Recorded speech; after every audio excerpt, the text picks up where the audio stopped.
Hello everyone, welcome to my YouTube channel Learn Life Science. Myself Vinita Tiwari, and in this particular video I am again discussing an experiment that is based on quantitative estimation of DNA by diphenylamine reaction. Okay, so before beginning, thank you so much to all the 300 plus people who have subscribed my channel, and those who have not subscribed yet, do subscribe. Okay, so in this particular video I'm going to discuss a protocol which is involved in quantitative estimation of DNA. Okay, as you have already seen the thumbnail, we are going to discuss the basic principle that is behind the reaction of DNA with diphenylamine, which is a general reagent. Okay, this is a simple reagent. Then we are going to discuss the requirements, that how you are going to prepare the reagent and buffer and the DNA sample. And then we are going to switch to the protocol, okay, a simple observation table, and finally the graph and result interpretation, that how you can find the concentration of unknown DNA in a sample. Okay, so first of all, let's discuss regarding the reagent. Okay, the reagent we are going to use, that is diphenylamine. Okay, so as the name already suggests, diphenylamine, you can see its structure. It is having a two phenol rings joined by an amine group. Okay, therefore it is named as diphenylamine.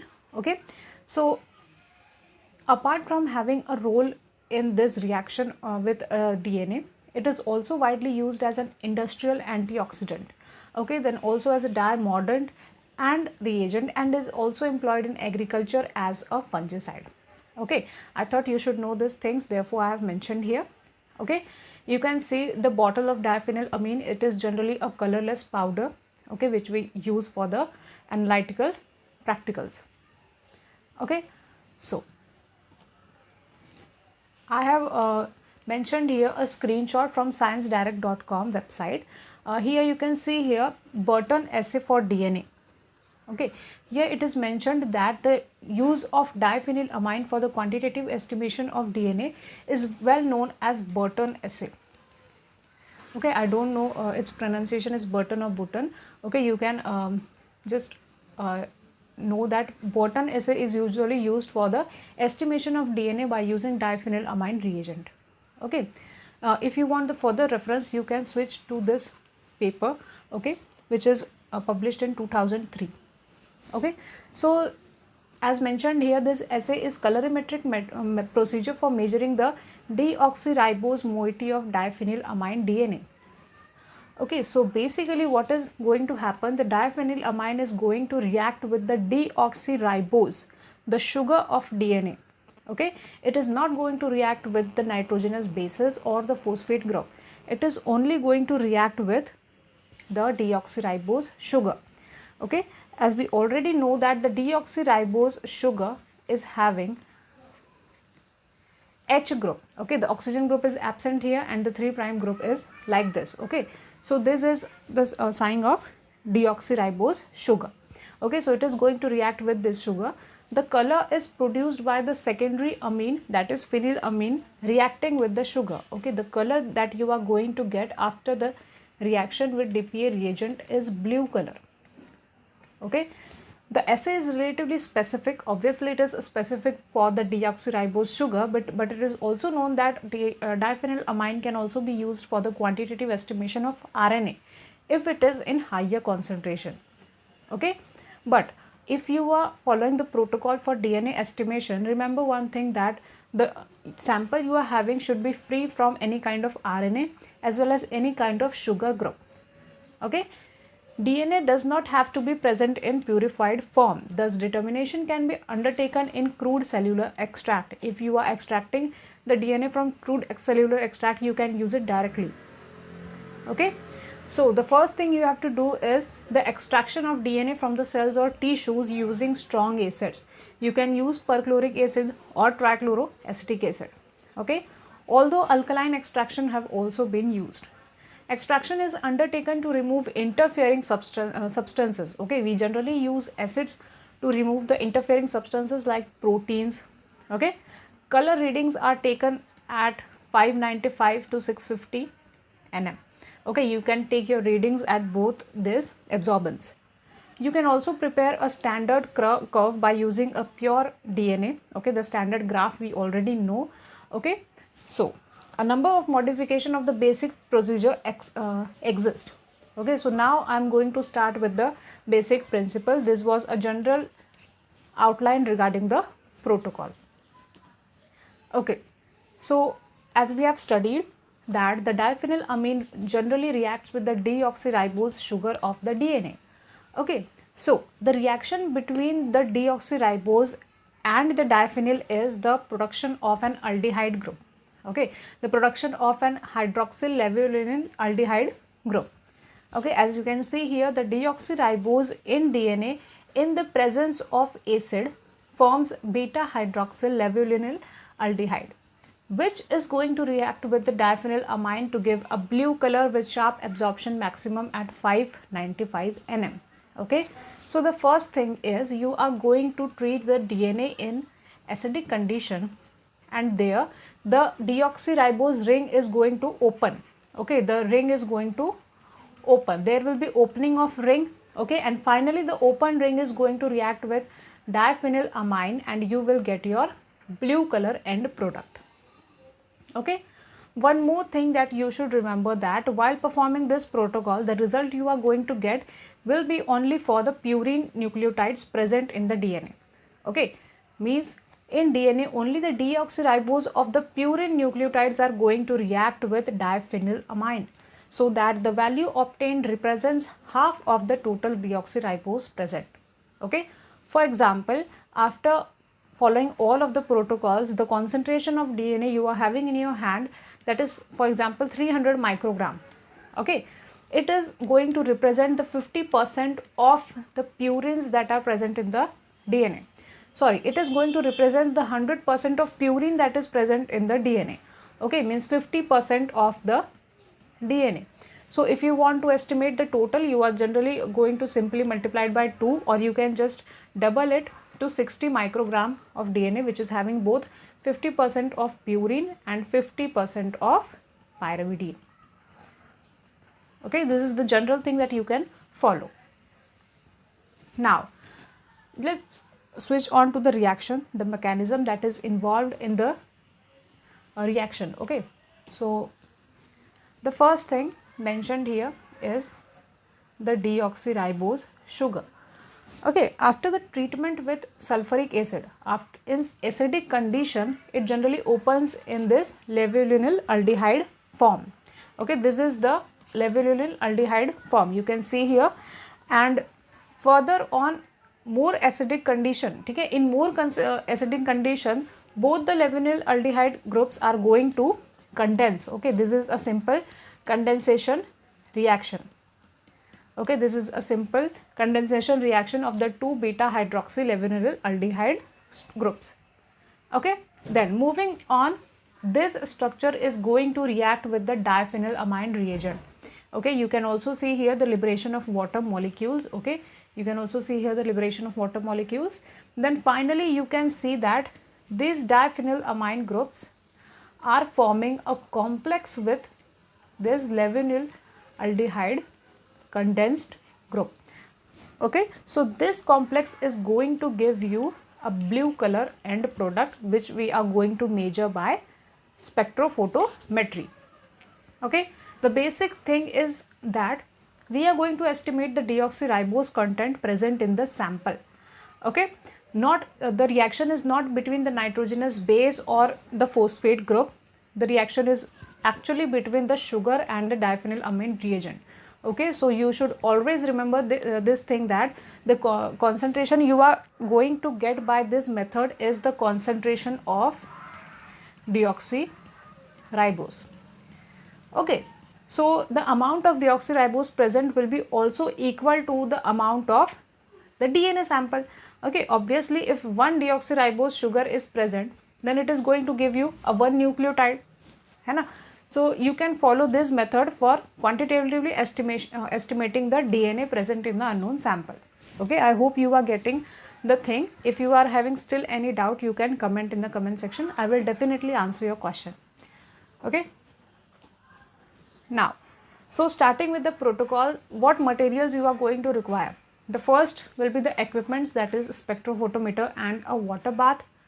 Okay, the chemical or the reagent. So diphenylamine reagent is generally prepared by taking 5 mg of DPA reagent and adding 500 mg of glacial acetic acid, also 13.7 ml of H2SO4, that is concentrated sulfuric acid. Okay, 500 ml of glacial acetic acid and 13.7 ml of H2SO4, that is sulfuric acid.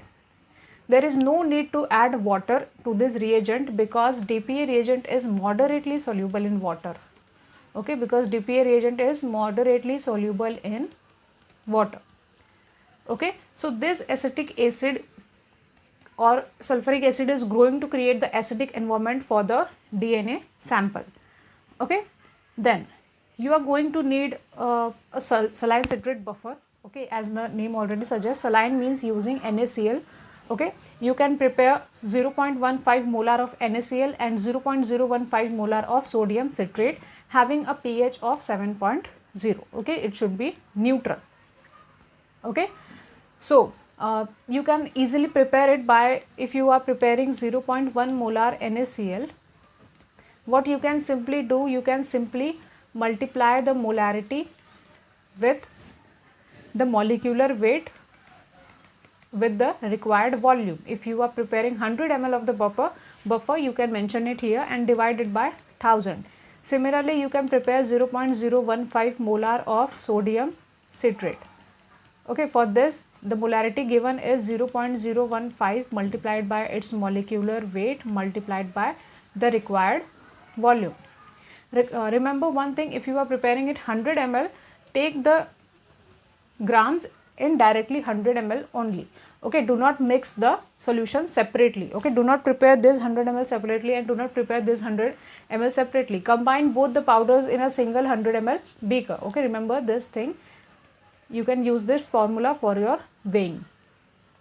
Then the standard DNA solution which is going to be required for the standard graph. Okay, the concentration I am taking here is 0.5 milligram per ml. Okay, which is 0.5 milligram per ml. If I take it in microgram, then 0.5 into 1000 per ml. Okay, it is for 1 ml.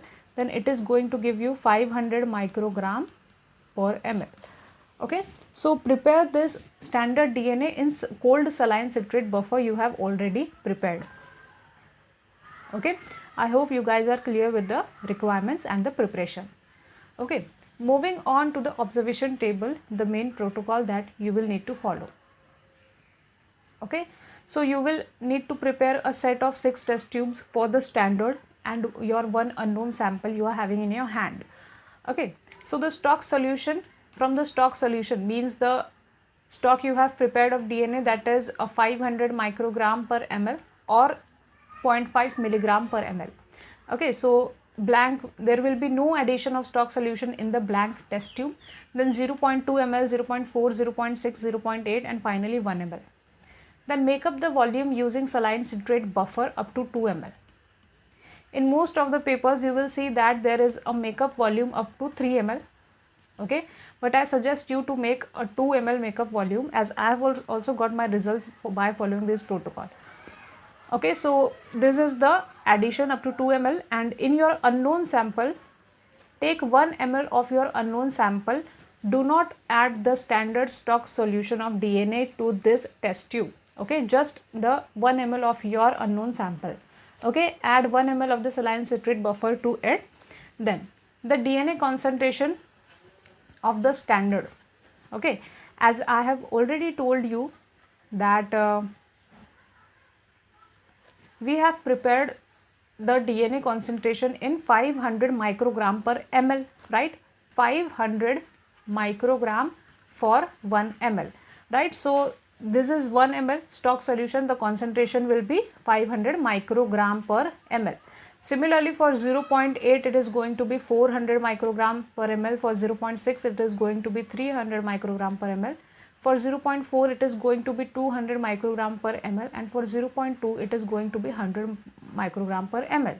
if you are preparing 10 test tubes, okay, if you are preparing 10 test tubes, then for example for 0.1 it is going to be 50, then for 0.2, then 0.3 it is going to be 150, then 0.5 it is going to be 250, 0.7 it is going to be 350, and 0.9 it is going to be 450. Okay, this is the simple way of calculating the concentration. Okay, then the concentration of unknown, which is we are going to find. Then you will need to add the DPA reagent 6 ml in each tube, 6 ml in each tube including the blank, okay, including the blank. Then you will have to incubate all of the test tubes in boiling water bath for 15 minutes.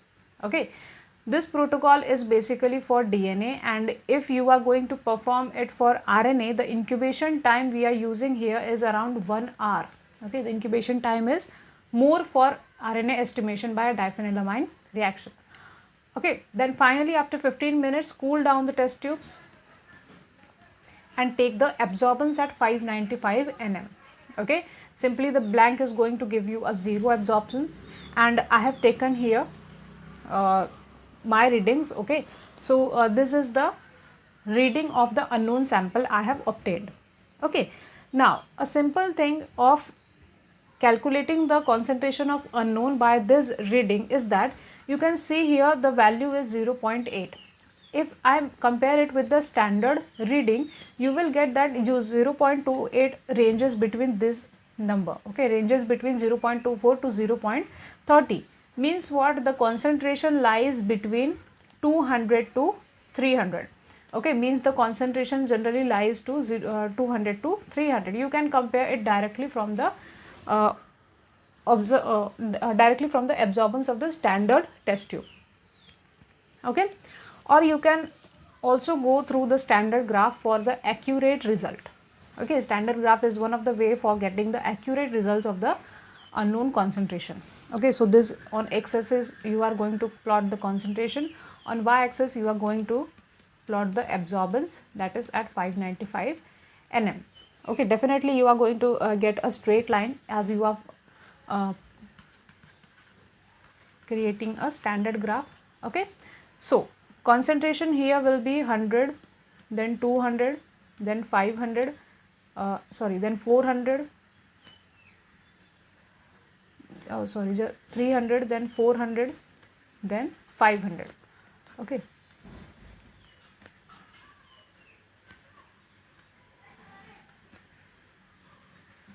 okay, now plotting on y-axis, as you can see here the number is just 1 unit, the number is having just 1 unit difference. Okay, so we can plot it directly as 0.05, then 0.1, then 0.15, then 0.2, then 0.25, then 0.3, then 0.35, then 0.4, then 0.45, and finally 0.5. Okay, so it is 5, 10, 15, 20, 25, 30. Okay, in decimal form.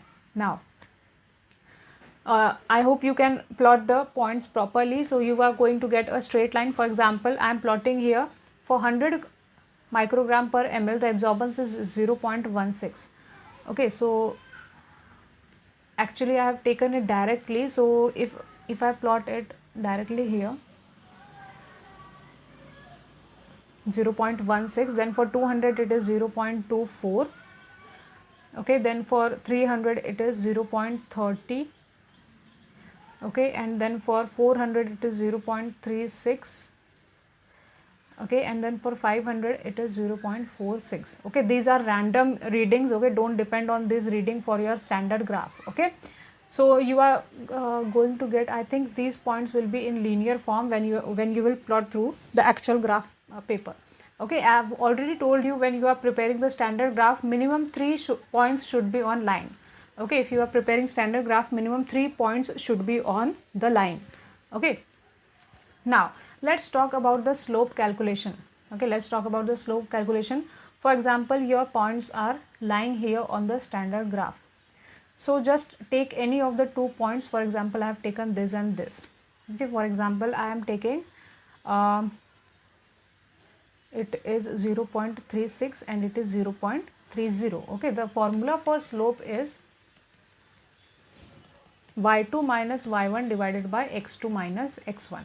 So I have already prepared a video on calculating the slope from the standard graph. Okay, so you can refer that too, but I'm also giving you a rough idea. So y2 is going to be 0.36. Okay, for 400 it is 0.36 minus, for this 300 it is 0.30. Okay, divided by 400 minus 300, right? So these are the 2 points that we are taking to calculate the slope. So the answer you are going to get will be your slope. Okay, and then now, for example, you have your slope in your hand, then how will you calculate the concentration of unknown? Okay, how will you calculate the concentration of unknown? So for calculating the concentration of unknown, as we have got the absorbance at 0.28, means here. Okay, 0.28. So just use the formula for calculating unknown concentration. The formula is OD by slope. Okay, the absorbance you got is 0.28 and divide it by the slope you get by using this formula. Okay, and finally the answer you have will be the concentration of your unknown in microgram per ml. Okay, remember this thing, the answer will be in microgram per ml. And not only this, it is going to represent half of the DNA present in sample. It is going to represent half of the DNA concentration present in sample. Okay, I hope you got everything very well. If still you are having any kind of doubt, please comment in the comment section. I will definitely answer that. And if there is some suggestion regarding the protocol that I have missed, please let me know. Okay, and please also let me know your results after following this protocol. Okay, don't forget to like, share and subscribe to my channel. Thank you so much.